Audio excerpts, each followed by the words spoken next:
Hola, buenos días a todos. Vamos a dar inicio con la sesión clínica de los viernes. El día de hoy nos toca hablar sobre el abordaje del paciente adulto con tos crónica.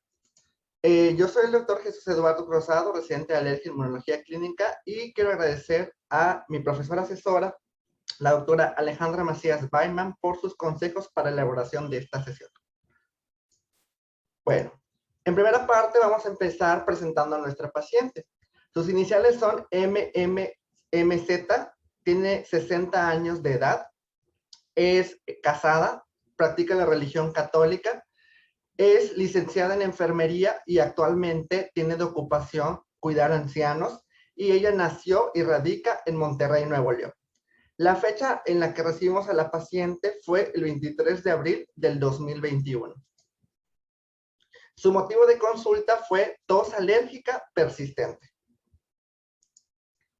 Bueno, con respecto a su padecimiento actual, la paciente indica que su padecimiento inició hace un año. Las características de este padecimiento eran que era tos seca, paroxística, y que de manera posterior presentaba disnea y además prurito faríngeo. Ella utilizó automedicada antihistamínicos y también esteroides, únicamente con mejoría parcial, y presentaba recaída del cuadro al suspenderlos. 3 meses previos a su consulta, refiere que empezó a presentar episodios de sibilancia y también disnea en reposo. Y un mes antes de que acudiera con nosotros, ella sentía que había todavía persistencia de la tos y demás síntomas como las sibilancias y la disnea, y que su cuadro ya tenía mucha afectación del sueño. Con respecto a la evaluación de sus síntomas, se le preguntó intencionalmente como por síntomas asociados a los ojos. Ella refirió prurito ocular 5 días a la semana, el cual era leve, no tenía predominio de horario y no había sido tratado anteriormente con algún medicamento. También presentó síntomas nasales. Con respecto a los síntomas nasales, también refería prurito nasal 4 días a la semana, y que generalmente cuando ella se estimulaba o utilizaba algún instrumento para rascarse, terminaba en epistaxis tras la manipulación. También refería síntomas sinusales, refería cefalea 2 días a la semana, pero esta cefalea también tenía mucho que ver con su síntoma de la tos. Aún así, refería también descarga retronasal todos los días y aclaramiento todos los días de la semana. Por último, que fue el motivo por el cual acudió a consulta a este centro, es los síntomas bronquiales. Con los síntomas bronquiales refirió tos todos los días de la semana, la cual era seca, en accesos, y ya tenía en este momento afectación del sueño. Entre sus antecedentes atópicos, la paciente negó los síntomas asociados sobre todo a la alergia, y refirió también que tenía 2 hijos, una hija de 20 años que tiene síntomas de rinitis, pero que no había recibido ni diagnóstico ni tratamiento, y un hijo de 25 años que también contaba con el diagnóstico de rinitis alérgica y se encontraba en tratamiento con inmunoterapia. Entre sus antecedentes personales patológicos, la paciente refiere que padeció hipertiroidismo. Tiene el diagnóstico de hace 30 años y había sido tratada con tiamazol. No había estado hospitalizada de larga estancia. Refiere únicamente 2 procedimientos quirúrgicos, 2 cesáreas en 1995 y 1999 y una rinoplastía previa hace 40 años. También tenía el antecedente de tabaquismo suspendido hace 10 años, con consumo de 2 cigarrillos al día durante 15 años. Entre sus antecedentes ginecobstétricos destaca la menarca a los 13 años con ciclos regulares. Actualmente se encontraba posmenopáusica, presentó menopausia a los 48 años y se había embarazado en 3 ocasiones. 2 de ellas habían concluido en cesárea y 1 fue un aborto. Con respecto a los antecedentes heredofamiliares, refiere que tiene abuelos con antecedentes de diabetes mellitus, padres y sus padres, tanto el papá como la mamá tenían igual antecedente de diabetes mellitus, y refiere también que su padre había cursado con tuberculosis pleural y meningia y que había fallecido un mes posterior a su diagnóstico. Tiene 2 hermanos con diabetes mellitus de tipo 2 y una hermana con artritis reumatoide. Y como antecedente de importancia también refiere que su esposo cursó también con diagnóstico de tuberculosis pulmonar, pero que ya había completado tratamiento con Dotval y que al menos ya había sido dado de alta. Entre los antecedentes personales no patológicos con respecto a su hogar, ella habita en una vivienda urbana, tiene un gato como mascota y también cuenta con aire acondicionado, el cual recibe mantenimiento anual. Cohabita con otras 3 personas y no hay pastos ni árboles cercanos a la casa. Con respecto al ambiente, ella refiere que su vivienda se encuentra a 1 kilómetro de un arroyo y cercano está a un parque a 3 cuadras aproximadamente. Con respecto a su trabajo, ella actualmente se dedica a cuidar ancianos y lo realiza en una habitación compartida con la persona a la que asiste. Y desde hace 8 meses duerme en un catre y los aseos de las sábanas en el lugar donde ella labora son de manera semanal. En la primera exploración física, pues encontramos realmente que no había datos muy relevantes, únicamente en la cabeza, prácticamente tenía la mucosa pálida, había puentes hialinos de moco en las narinas, no había hipertrofia de cornetes, la faringe estaba con amígdalas grado 2 y también se encontraba descarga retrofaringea hialina. En el tórax había adecuados movimientos respiratorios, los cuales eran simétricos. No había tiraje, no se auscultaban crépitos ni sibilancias y tenía el precordio rítmico y sin soplos. Y en la piel no había lesiones ni alteraciones. Y con respecto a sus signos vitales, se encontraban dentro de parámetros de normalidad, discretamente ligera bradicardia, pero asociada a normalidad para la edad. La presión arterial estaba entre los límites normales y su índice de masa corporal se encontraba dentro de la normalidad. A esta paciente, por los antecedentes y por la situación que ella lo relacionaba a un proceso alérgico, se le decidieron hacerles pruebas cutáneas. Las pruebas cutáneas resultaron positivas, tanto para Lolium, Amaranthus, Fraxinus, Quercus y el ácaro de polo, el dermatofagoides. En ese momento, por los antecedentes, por la sospecha, la primera instancia o el primer diagnóstico al que se llegó fue el de tos crónica. Se decidió que por la asociación y por los antecedentes de la paciente, al tener en este momento una sospecha, sobre todo por el COMBE positivo del padre que falleció de tuberculosis y del esposo que también ya había sido tratado, no se le podía hacer una espirometría debido a que tenía que descartarse primeramente que tampoco haya, que la tuberculosis sea uno de los diagnósticos diferenciales de la tos. Pero por los antecedentes, tanto alérgicos como de la situación de los síntomas clínicos, se decidió hacer una prueba terapéutica mediante Symbicort, que fue aplicado mediante una inhalación cada 12 horas en un step 3. También se sospechó de otros padecimientos, entre ellos rinopatía crónica. Y se decidió que posteriormente se citara de nuevo en un mes y que se realizara la prueba de tuberculina y la radiografía de tórax para evaluar posteriormente. En la consulta subsecuente, la paciente acudió el 12 de mayo del 2021 y en el interrogatorio refirió que había una mejoría de la tos de un 80% tras el uso del inhalador. En ese momento únicamente refería sensación de irritación faríngea y además refiere que tenía persistencia de ciertos síntomas nasales, entre ellos el prurito y la descarga retronasal. En la exploración física únicamente se evidenciaba una faringe hiperémica, sin exudados, el resto de la exploración sin alteraciones y sus signos vitales se encontraban dentro de parámetros de normalidad. Durante esa revisión subsecuente se llegó al diagnóstico de una rinitis alérgica leve persistente, así como de un probable asma y se decidió el inicio de inmunoterapia subcutánea, además del apoyo con antihistamínicos y continuar con el inhalador en las mismas dosis. Posteriormente, ese mismo día también se le realizó una espirometría, la cual podemos observar aquí. Se trata de una espirometría de categoría A con una relación del FEV1 con el FBC conservada y dentro del límite de la normalidad, aparentemente sin datos de obstrucción al flujo aéreo y sin reversibilidad. Pero lo importante aquí es el dato que la paciente se había aplicado el inhalador menos de 12 horas antes de poder haber realizado la prueba. Entonces, considerando que la prueba no podría ser de todo confiable. La paciente también acudió con las pruebas que solicitaron previamente, entre ellas la prueba de la tuberculina, la cual salió negativa, y también la radiografía de tórax que se reportaba dentro de rangos de normalidad y sin hallazgos patológicos por imagen.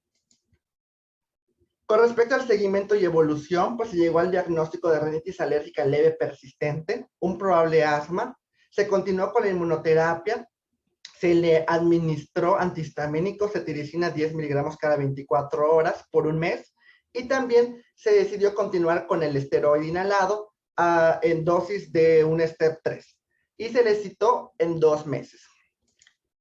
Desgraciadamente, la paciente ya no acudió otra vez a la consulta, entonces se perdió como parte del seguimiento y descontinuó la inmunoterapia. Lleva aproximadamente 4 meses sin volver a acudir. Bueno, es importante aquí primeramente hablar del abordaje, sobre todo del paciente con tos crónica, que muchas veces puede estar orientado a un proceso alérgico y en otras ocasiones no, sobre todo en el padecimiento del paciente adulto. La tos crónica se define como un síntoma inherente. Este va a ser secundario como un mecanismo de protección del aparato respiratorio y también es una respuesta a mecanismos inflamatorios o de lesión a la mucosa de todo el tracto de la vía respiratoria. La tos crónica puede clasificarse dependiendo de su evolución en el tiempo. En aguda, que es menos de 4 semanas, en subaguda de 4 a 8 semanas y en una tos crónica cuando es mayor a 8 semanas. Hay ciertas guías que especifican una definición más exacta de los mecanismos por los cuales se produce la tos al momento de su estudio. Por ejemplo, la tos crónica la definen como una tos que dura más de 8 semanas en adultos y consideran un paciente adulto en un paciente que tenga más de 15 años. Y en pacientes que tienen menos de 15 años se hace un abordaje en paciente pediátrico y la duración de la tos crónica sería de aproximadamente más de 4 semanas. Con respecto a la tos crónica no específica, la definen como una tos crónica que no tiene síntomas, no tiene signos y tampoco hay algún hallazgo de laboratorio o algún estudio complementario que indique un diagnóstico específico de la tos. En pediatría hay una tos muy característica, sobre todo conocida como tos crónica húmeda. Esta tos crónica húmeda generalmente va acompañada sobre todo de alteración en la secreción de las vías respiratorias. No está relacionada realmente con ningún indicador y, como les digo, generalmente ocurre en niños por el mal manejo de secreciones.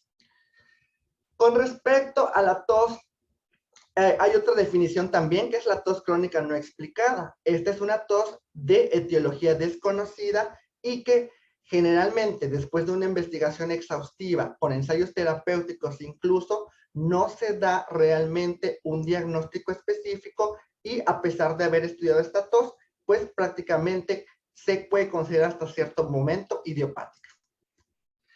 Si hablamos de la epidemiología, recordemos que la tos afecta del 2 al 18% de la población mundial, lo que representa una prevalencia bastante alta. También sabemos que a pesar de que nosotros podamos realizar un protocolo adecuado o una identificación correcta de las causas, va a haber un 60% de los pacientes que no van a mejorar e incluso la tos puede hacerse persistente. Hay ciertos estudios que nos indican sobre todo relevancias y prevalencias a lo largo de todo el mundo, pero estas van a diferir primeramente por la región y por las características personales de la población estudiada. Se sabe que a lo largo del mundo hay una mayor incidencia de tos en los países que se encuentran en Australia, en Europa y en América. Y también hay una disminución en los países que se encuentran en los continentes tanto asiático como africano. También hay una prevalencia por el sexo. Se estima que la tos como síntoma crónico es más prevalente en mujeres que con respecto a hombres y se han reportado más casos en mujeres posmenopáusicas. Pero, ¿a qué se debe todo esto? Básicamente la tos tiene muchos orígenes multifactoriales y entre ellos son factores ambientales y comorbilidades de los pacientes. Entre ellos, el más característico o uno de los más importantes es la obesidad. También se ha estudiado relación de la tos con respecto a otros factores que pudieran aumentarla, entre ellas el tabaco. Sabemos que la nicotina va a suprimir en algunos momentos el reflejo de la tos, y esto es muy interesante, porque al dejar de fumar, la tos se va a hacer más evidente. Generalmente se estima, en base a determinados estudios, que los fumadores van a ser las personas que menos atención médica van a buscar. Y esto se debe a que saben que su adicción está mal vista socialmente. Entonces, para persistir y para mantenerla todavía, suprimen la molestia que les está generando la tos. Y una vez, cuando ya intentan modificar este hábito, es cuando buscan ayuda porque realmente aumenta más sus síntomas. Vamos a explicar realmente cuál es el mecanismo por el cual actúa o por el cual se desarrolla fisiopatológicamente la tos como un síntoma.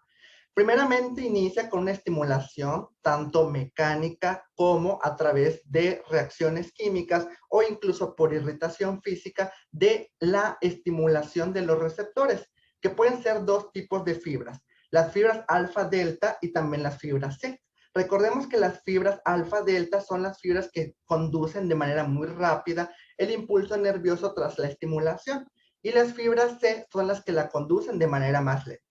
En el mecanismo de la tos, generalmente las fibras C son las que van a actuar de manera más importante. A lo largo de todo el tracto respiratorio podemos observar que se encuentran varios receptores para la tos. Las podemos dividir de dos maneras. Primeramente, los receptores que se localizan en la tráquea, en la carina y en la laringe, que se ven afectados sobre todo por agentes químicos como acidez, calor, frío, la capsaicina y la bradicinina. Estos agentes generalmente estimulan las fibras de receptor alfa-delta y posteriormente la localización también de otros receptores, sobre todo en el canal auditivo externo, en el tímpano, los senos paranasales, la faringe, el diafragma, la pleura, el pericardio y el estómago, estas van a responder a respuestas de agentes mecánicos o irritativos y en su mayoría van a ser estimuladas por las fibras del tipo C. Lo que les acaba de explicar se traduce en esta imagen. Hay varios puntos, los puntos rojos son receptores en los cuales se encuentran estas fibras que van a conducir una respuesta, que generalmente es aferente. Esta respuesta va a estimular los centros de la tos que se encuentran a nivel del sistema nervioso central.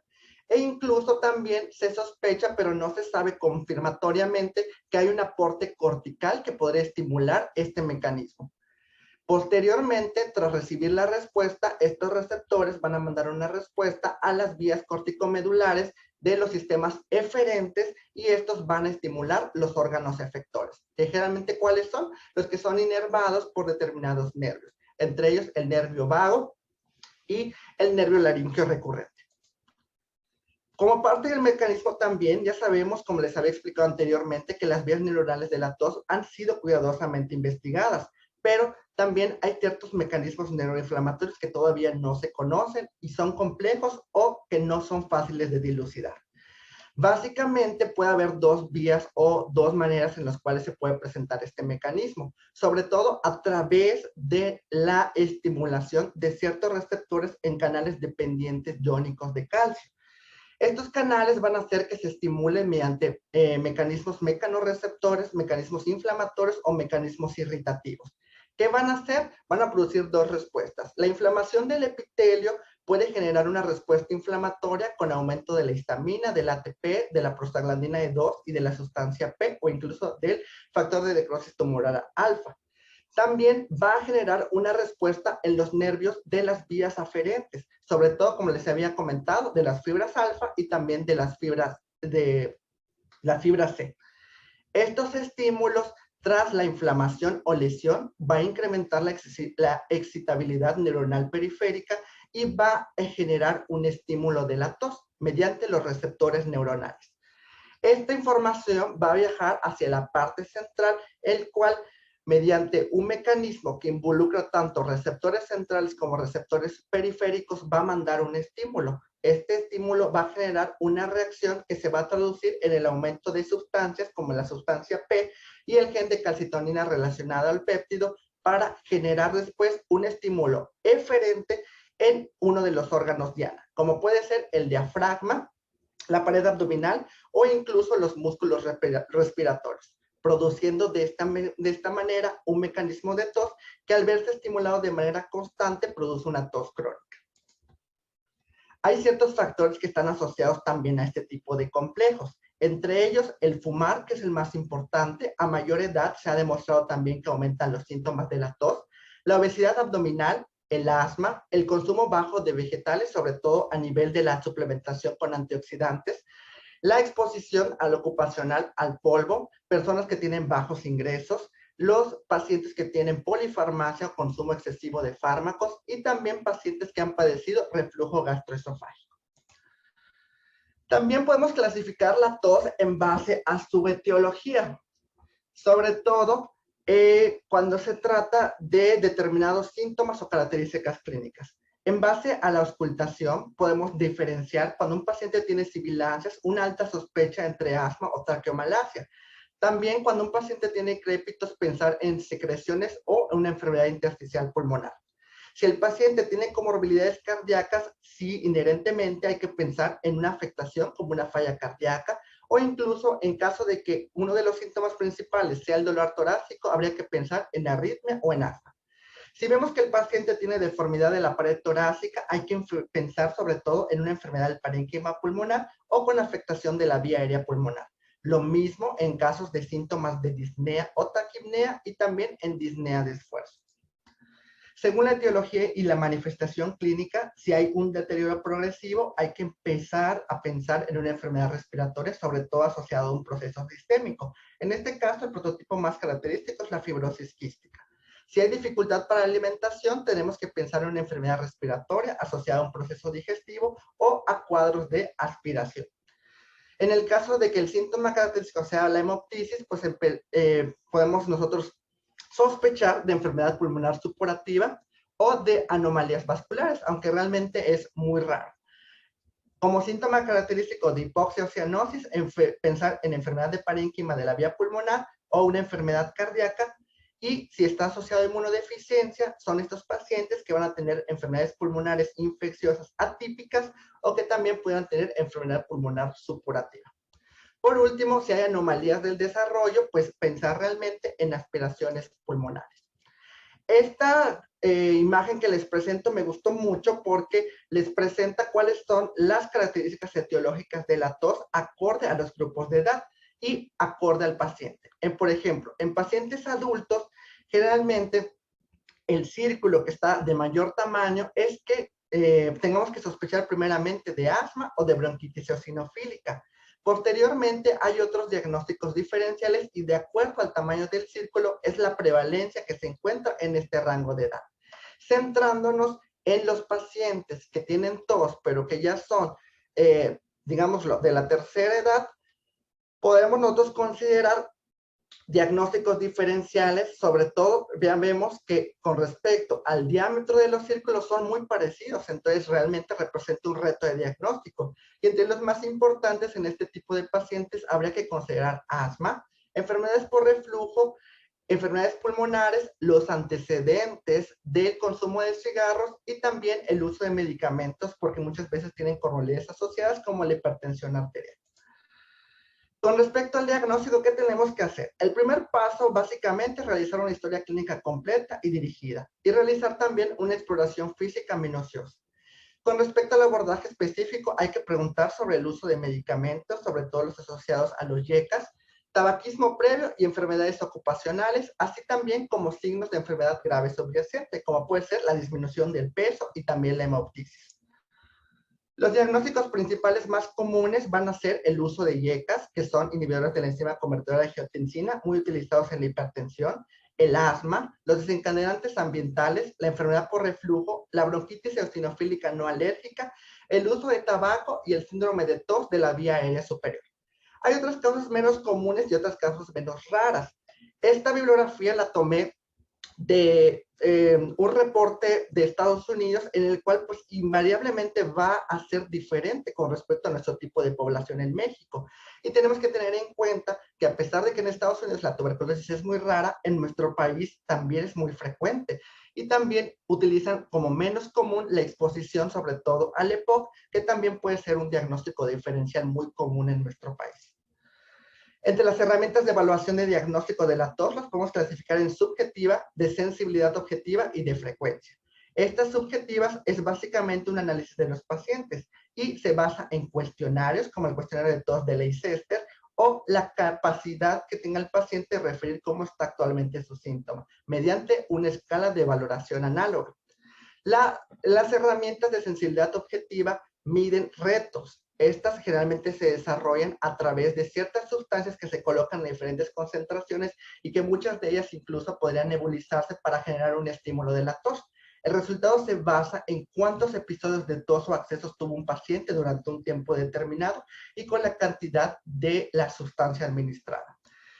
Otra de las herramientas de evaluación de la tos son los monitores. Hay monitores de tos de Leicester y también de Vitalojac. Esta es una medición de manera objetiva en la cual el paciente se pasa 24 horas con un mecanismo que tiene un micrófono, que tiene una reproducción a través de MP3 de grabación a lo largo de 24 horas, en los cuales después se evaluó cuáles son los episodios frecuentes de tos y si están relacionados con un tiempo específico o tras la realización de un diario que registra el paciente con respecto a las actividades que había hecho anteriormente. Estas herramientas, como podemos observar, la más principal para evaluar la gravedad de la tos con respecto a lo subjetivo que hizo el paciente son la escala visual análoga para tos, que va desde leve hasta intensa en una puntuación del 0 al 10, el cuestionario de Leicester, que tiene determinados dominios, sobre todo asociados a la calidad de vida que presenta el paciente con factores psicológicos y también factores emocionales y personales. Las pruebas de provocación, que ya les había mencionado cuál es su uso, sobre todo para la estimulación y medir la sensibilidad a la respuesta del reflejo tusígeno, y también los monitores de la tos, que ya habíamos visto, un dispositivo que se conecta, hay una parte en el pecho y también hay una parte que tiene un micrófono y lo cual va a registrar realmente los episodios de tos al menos en 24 horas. Hay otros estudios o herramientas diagnósticas que se han revisado también, entre ellos el óxido nítrico exhalado. El óxido nítrico exhalado va a ser un marcador de inflamación de vía respiratoria. Se relaciona sobre todo a inflamación eosinofílica y en la actualidad se considera que también tiene es más específico para determinar inflamación alérgica de tipo TH2. Esta es una prueba más fácil que realizar que la prueba de esputo inducido y generalmente en el asma pues va a haber un aumento significativo, pero no va a haber cierta sensibilidad y especificidad que va a ser insuficiente, por lo cual no se considera una prueba completamente de diagnóstico, sino simplemente para medir la respuesta inflamatoria de la vía respiratoria. También medir el feno, según las guías, nos puede servir incluso en esos pacientes con asma para la reducción progresiva de los corticosteroides inhalados y también este puede tener una variación, sobre todo de aumento cuando hay un proceso infeccioso, cuando hay datos de atopia o cuando hay una dieta con antioxidantes y también disminuye cuando hay situaciones, por ejemplo, en el consumo de alcohol y también en el tabaco. Para la tos, hay un artículo que dice que la naturaleza no invasiva de este procedimiento, de esta herramienta de diagnóstico, pudiera facilitar sobre todo un abordaje en el paciente que tiene tos crónica, sobre todo para descartar un proceso inflamatorio constante. Puede ser útil sobre todo en el diagnóstico del asma con el variante de tos y también en la bronquitis eosinofílica no asmática. Aunque también se sabe que los niveles del feno van a aumentar en este tipo de condiciones. Este estudio evaluó la medición del óxido nítrico exhalado, sobre todo en pacientes que tenían tos crónica y que también presentaban un fenotipo inflamatorio. Se reclutaron 50 pacientes, 30 de ellos con un feno alto, mayor a 30 partes por billón, y 20 con un feno bajo, menor a 20. Entonces, en los resultados se observó que existía una relación muy estrecha, sobre todo considerando que el feno podía en algún momento sustituir a otras como son la eosinofilia en sangre y también los eosinófilos en esputo para confirmar sobre todo la identidad fenotípica. No como herramienta diagnóstica, sino para confirmar realmente un proceso inflamatorio de la vía respiratoria. Entre los principales diagnósticos diferenciales para la tos, pues tenemos prácticamente el uso de IECA. Su incidencia se va a estimar entre 3.9 y 35% y va a tener ciertos predictores clínicos. Es más común en sexo femenino, en edad menor a 65 años y en el uso concomitante de hipolipemiantes. Generalmente esto se debe a una variante genética con una predisposición, sobre todo en las personas que tienen afectaciones en CLAS P1, en ABO y en CKNI-P4. Esto va a ocurrir en las primeras semanas de tratamiento, pero también hay evidencia que puede ocurrir en semanas posteriores, incluso en varios meses, y que esto no es infrecuente.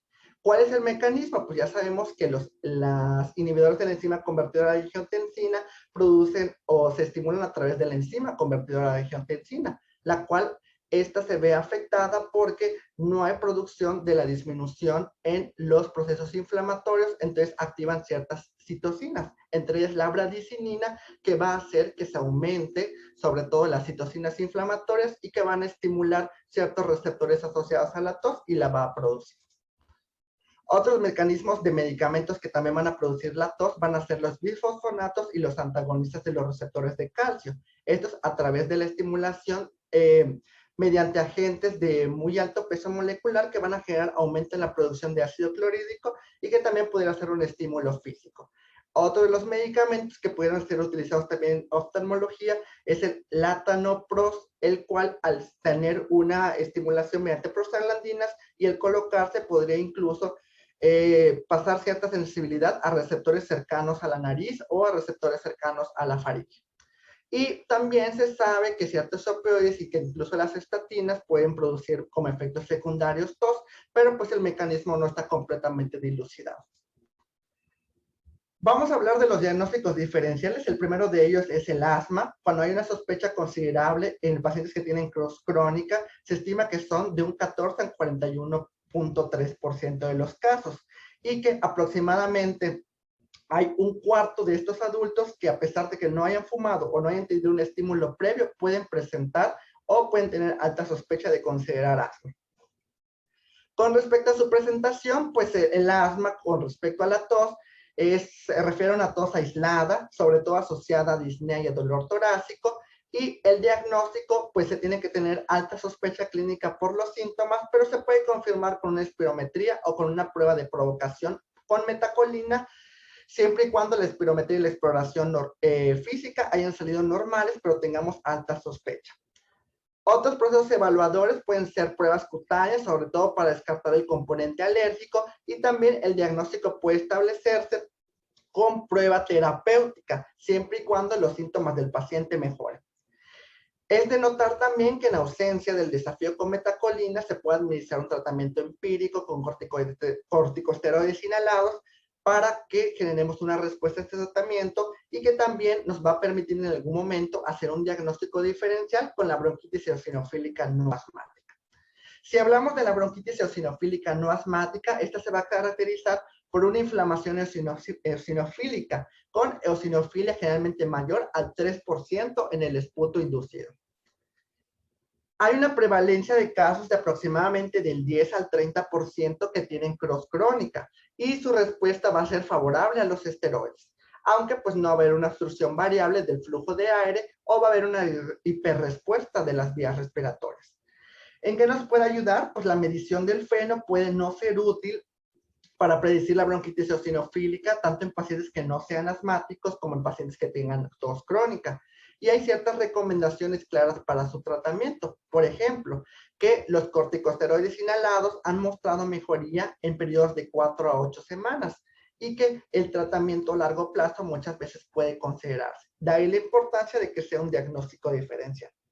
En los casos en los que los pacientes que tienen tos y aparte podamos hacer un diagnóstico de bronquitis eosinofílica, pues se recomienda muchas veces, además de los corticosteroides inhalados, en los cuales pudieran hasta cierto punto ser refractarios o que no alcancen mejoría, pero que nosotros tengamos alta sospecha de este diagnóstico, podríamos utilizar esteroides sistémicos, entre ellos la prednisolona oral con una dosis de 10 a 30 miligramos al día durante 3 a 5 días. Pero a pesar de esto, en muchos casos, el tratamiento adecuado, pues puede haber hasta una recidiva del 60%. Con respecto al reflujo gastroesofágico, esta va a tener una relación compleja. Sobre todo, hay que evaluar realmente si los episodios de reflujo van acorde a los episodios de tos. Muchas veces estos pacientes no quiere decir que por tener reflujo van a tener tos.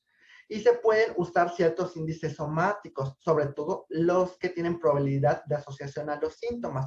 Y también que pudieran ir de la mano de técnicas que pudieran representar de manera objetiva que en ese momento hay un cambio en el pH y también hay un aumento de la respuesta inflamatoria de este pH en las vías respiratorias. Con respecto a la exposición patológica del ácido, pues ya sabemos que va a haber causas esofágicas y extraesofágicas. Entre ellas, pues las causas esofágicas son alteraciones en la pared de la mucosa, generando metaplasia e incluso en síntomas graves, esófago de Barrett. No hay una relación causal ante esta situación, pero se proponen dos tipos de hipótesis. La primera hipótesis es sobre la producción de tos. Esta es que estos estímulos van a hacer que haya un reflejo, sobre todo por irritación, va a ser un reflejo esofagobronquial de la respuesta aferente vagal. Y también la otra hipótesis nos dice que la aspiración, que son microaspiraciones desde el estómago hasta el contenido, se va a vertir a las vías respiratorias, y tanto inferiores como superiores, y también va a producir irritación local directa.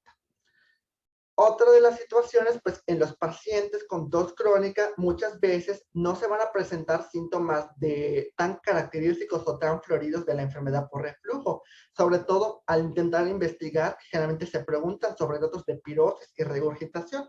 Entonces tiene que ser una alta sospecha, sobre todo en pacientes que no han mejorado con respecto a su tos y que de una u otra forma tengan antecedentes de cuadros repetitivos de asociación digestiva. Recordemos que no todos los pacientes con ERGE también van a tener tos y esto es una causa que todavía no tiene un esclarecimiento completo, pero hay ciertos estudios que nos indican que entre la caída más grande del pH o un pH basal más bajo va a haber una mayor extensión proximal de afectación. Y en cuanto al mayor tiempo de aclaramiento, también va a influir con una relación volumen y cantidad de ácido.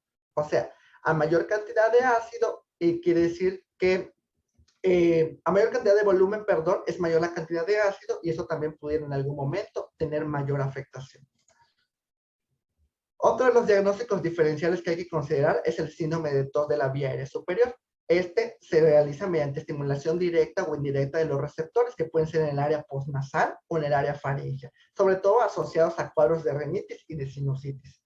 Está acompañada de procesos inflamatorios también, ¿sí? En faringe y en amígdalas, y sus manifestaciones clínicas van a ser las propias de estas enfermedades. Por ejemplo, hay que descartar en este tipo de pacientes que tienen un síndrome de tos crónica de la vía aérea superior que no esté relacionado sobre todo a rinitis y a sinusitis. Y también es necesario realizar el abordaje y los estudios complementarios acorde a estas patologías. ¿Cuáles son los criterios de diagnóstico? Los criterios de diagnóstico van a ser una tos paroxística o persistente, a menudo va a ser en la mañana y va a ser raro después de dormir. Va a tener historia y datos físicos de afección nasal o faríngea y pruebas auxiliares que van a apoyar la afectación nasal y faríngea. Además, después de haber administrado tratamiento oportuno para estas entidades, la tos mejora. El tratamiento, pues básicamente va a ser la causa de la patología que se diagnostique. También hay que pensar por nuestra región en tuberculosis. La tuberculosis va a ser una enfermedad infecciosa que ya sabemos que se produce por el Mycobacterium tuberculosis y sus pruebas de screening van a ser la prueba de tuberculina que se sospecha sobre todo en niños o en personas que tengan inmunodeficiencias, pero pues esta prueba no va a ser de diagnóstico, únicamente va a ser una prueba para que nosotros consideremos si el paciente ha estado expuesto. Otra alternativa de prueba de screening puede ser el cuantiferón, que generalmente sí está recomendada y que tiene mayor sensibilidad y especificidad porque no interfiere con los antecedentes de vacunación previa con la BCG. Para que nosotros diagnostiquemos tuberculosis, tenemos que, además de la exploración física y los síntomas característicos que son tos y expectoración, contar con al menos uno de esos criterios, que son una baciloscopía o cultivo positivo, que nosotros lo diagnosticamos mediante técnica molecular en el cual se aísle Mycobacterium tuberculosis, que haya además biopsia con granulomas o necrosis caseosa y que también haya cuadro clínico subjetivo y que también haya cuadro radiológico compatible. Sobre todo, al momento de evaluar las radiografías, recordemos que la característica clínica de la tuberculosis es la aparición de cavernas. En este supuesto, pues entonces en ese momento, pues nosotros ya podríamos considerar iniciar el tratamiento antituberculoso en el paciente. Otro de los diagnósticos que definitivamente tenemos que considerar, a pesar de que no sea como que muy característico de la etiología en otros países, pero en el nuestro sí, es la enfermedad pulmonar obstructiva crónica. Este va a ser un síntoma caracterizado por tos y disnea y también por limitación al flujo de aire. ¿Cuándo hay que pensar? En pacientes que tengan sobre todo antecedentes de tabaquismo y que también tengan factores concomitantes como contaminación o exposición a polvo. También en tu patogenia, pues, ¿qué va a generar? Va a generar un deterioro del desarrollo de los pulmones. Este deterioro puede ser acelerado, va a haber una lesión pulmonar y también va a haber una inflamación pulmonar y sistémica. Con respecto a esto, este tipo de inflamación va a generar un trastorno en las anomalías de las vías respiratorias, puede generar incluso datos de efisema, que también se busca mediante tomografías, y también va a haber efectos sistémicos, sobre todo a la disminución de la cantidad de oxígeno que llega a otras partes del cuerpo. Se va a deber también, tenemos que buscar nosotros intencionalmente en una espirometría la limitación del flujo aéreo, les recuerdo que es menos del 70%, y también manifestaciones clínicas como exacerbaciones o comorbilidades. Podemos hacer incluso el diagnóstico diferencial, tenemos que tener en cuenta la sospecha cuando en pacientes mayores de 40 años que tengan además una espirometría que tenga limitación persistente al flujo aéreo, que tengan una disnea progresiva, que empeore incluso con el ejercicio o que sea persistente. Aquí, recordando el abordaje que estamos haciendo, tos crónica, que puede ser intermitente, puede ser no productiva y que también puede estar asociado a sibilancias. También hay que considerar la que no solo es una entidad la que puede causar la tos, pueden ser varias también, o puede ser una superposición de ambas. En este caso les presento la superposición de asma con EPOC. ¿Cuándo hay que sospecharla? Pacientes que tengan el diagnóstico de EPOC, que sean pacientes mayores a 35 años, que tengan tabaquismo positivo o que ya lo hayan realizado por al menos un conteo de un índice de tabaco de más de 10 paquetes al año o una relación demostrada por espirometría después de una respuesta al pulso broncodilatador que sea menor al 70%. Y que tengan diagnóstico actual de asma, sobre todo si lo llegaran a tener, pues que sea establecido por un clínico. Si tienen diagnóstico de asma y aparte de EPOC, pues hacemos el diagnóstico de superposición de asma-EPOC. Y si no lo tienen, pues hay que sospechar sobre todo en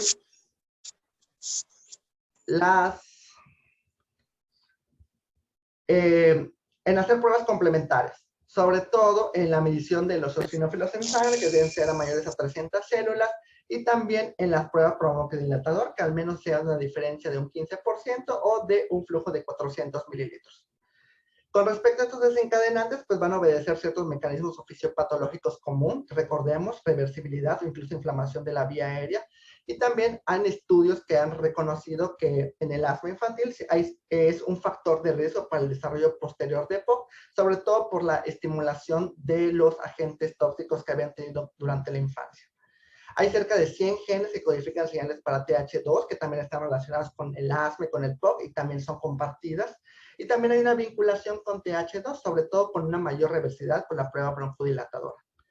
Pacientes que también tengan eosinofilia periférica y también pacientes que muchas veces se ven beneficiados con una mejor respuesta a corticosteroides inhalados. Actualmente, pues ya sabemos que el COVID-19 es una enfermedad que prácticamente está en boga y se habla siempre de ella en muchas partes, y también pudiera ser uno de los diagnósticos diferenciales de tos. Con respecto a su prevalencia, cerca del 20 al 90% de los pacientes que han sufrido COVID presentan síntomas asociados a tos. Su evolución va desde 3 semanas hasta 3 meses. Entonces también puede considerarse un diagnóstico diferencial, sobre todo por la definición de 8 semanas.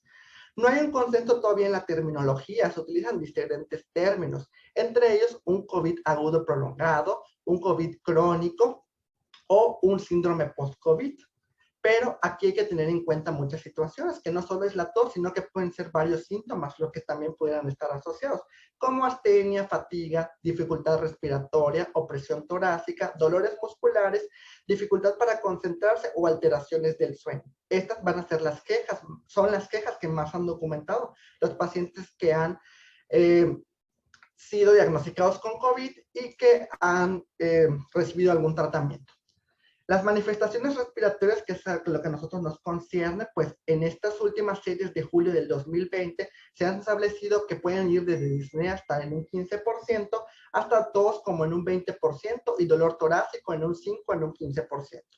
Hay estudios que se han hecho en la terapia intensiva que representan que un 55% de los pacientes presenta síntomas después de 3 meses de ser egresados.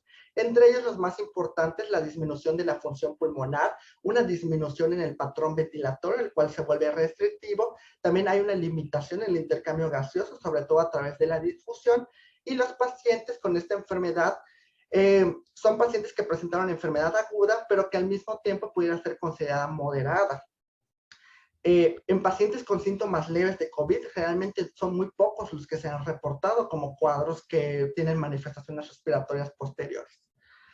¿A qué se debe? Se cree que la respuesta inflamatoria exagerada produce una respuesta a una tormenta de citocinas y, sobre todo, a pesar de ello, hay una respuesta inflamatoria exagerada. Entonces, es importante que no nos quedemos únicamente con que un paciente que tenga tos y haya tenido COVID tiene un síndrome post-COVID, sino que hay que evaluar realmente si estuvo en una infección moderada o grave, y si estuvo en una infección de moderada a grave y requirió oxígeno o algún otro tratamiento suplementario, valorar también si se trata únicamente de tos por COVID, por un síndrome post-COVID, o también poder hacer el diagnóstico diferencial de un síndrome de fatiga post-viral que pudiera ser secundario a infecciones repetitivas o también a un síndrome que se conoce como síndrome síndrome post cuidados intensivos. Otro de los diagnósticos diferenciales es el síndrome de hipersensibilidad a la tos. Este se utiliza desde 2010, se aplica a una tos que ha sido refractaria y que ha sido completamente estudiada. Hay otros factores que lo clasifican como un problema de tos que a menudo el paciente tiene un aumento de su sensibilidad a una exposición térmica o mecánica y el diagnóstico es clínico. A pesar de que hay test para su provocación, como los que ya le he mencionado anteriormente, pues no hay bases que establezcan que pueda utilizarse para este diagnóstico.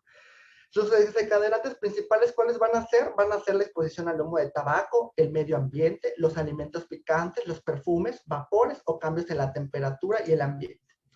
Y básicamente, como mencionarles nada más, el tratamiento para la tos crónica es identificar la causa. Si nosotros identificamos la causa, tratamos de acuerdo a la enfermedad o a la patología que nosotros diagnostiquemos.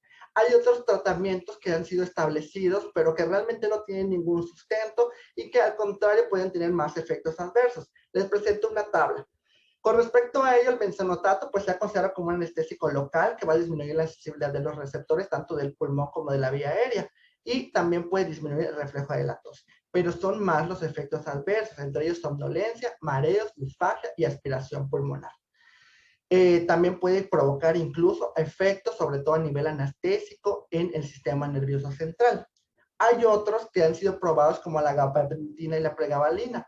Estos disminuyen la frecuencia de los episodios de tos y han sido estudiados como mejorando sobre todo el cuestionario de Leicester y la prueba de provocación por la capsaicina.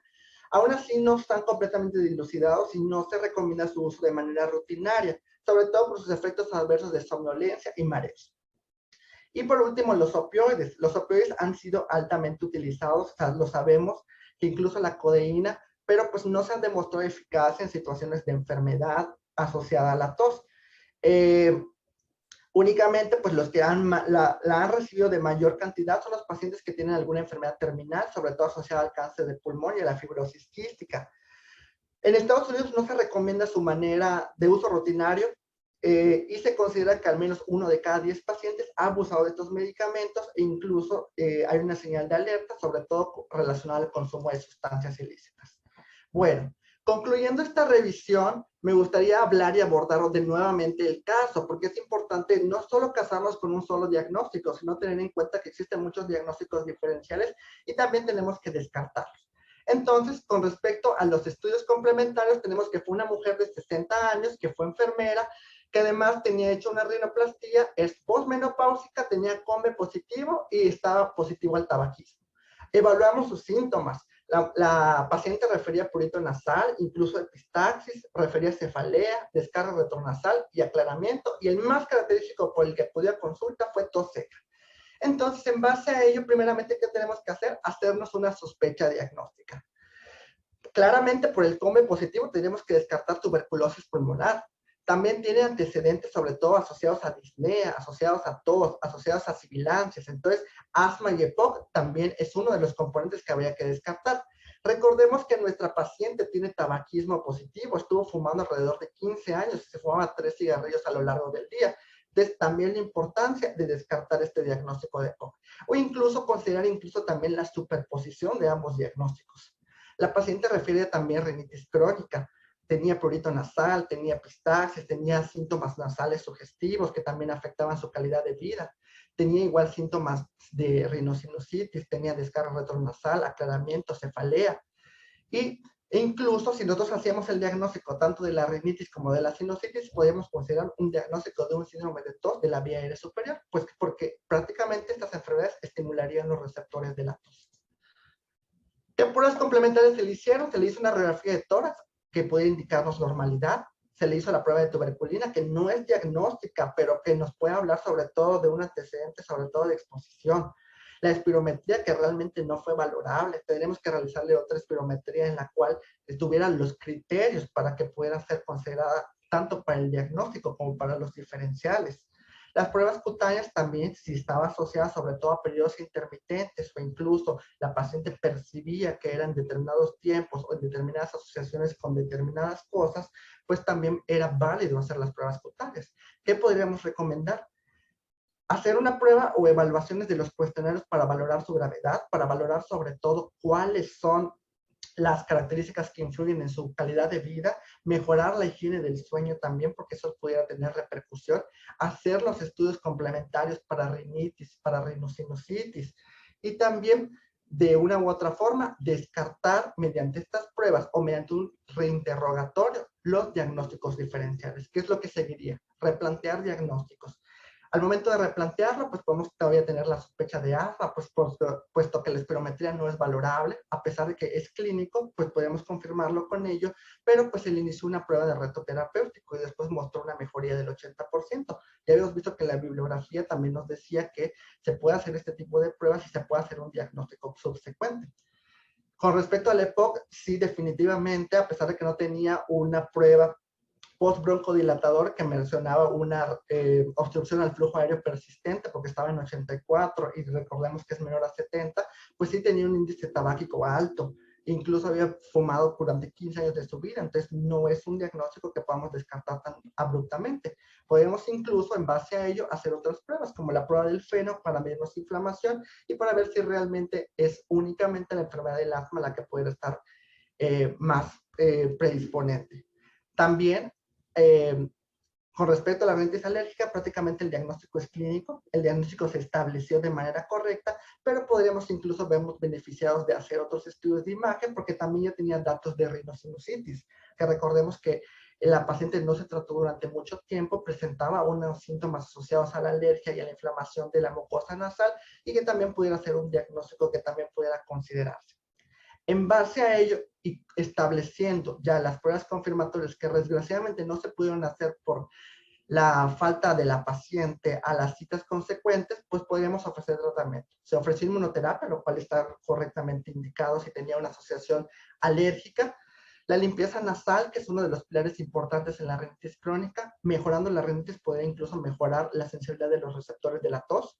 Un esteroide nasal también para mejorar sobre todo con respecto a la rinosinusitis crónica.